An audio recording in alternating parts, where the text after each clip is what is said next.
You just watched a video of a seagull eating plastic bag. Why is it a problem? Well, you might not really think that it's a problem, you might find it funny, but it's actually a huge problem. The reason why those plastic bags are lying around on the ground so much is because it's non-biodegradable. And it's impossible to get rid of them by decomposing them. The best way to get rid of them is to burn them, but at the same time when you burn them, those toxic wastes are in the air, we don't want to breathe them. So I just mentioned that it was toxic. Well, the seagull just ate a plastic bag, and plastic bag actually is toxic, and when he or she eats it, it's going to probably kill them.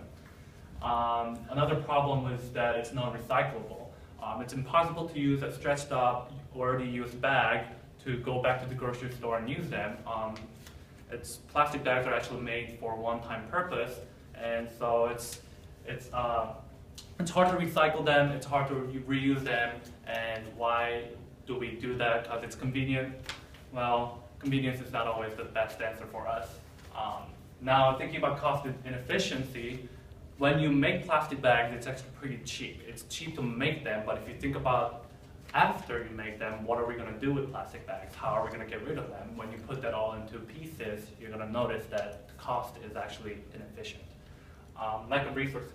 That's another problem because we're losing natural resources more and more, and why are we wasting our resources to make plastic bags when the plastic bags are the very reason it causes lack of resources. It causes pollution, it causes harm to the natural resources. So why do we keep using resources to make them that harms it? The biggest problem, obviously, that I adopted is pollution. Plastic bags are the biggest way of polluting our environment. No matter what you do with it, if you burn it, if you throw it on the ground, there is some way that you're going to find that plastic bags are causing our environment to be hazardous.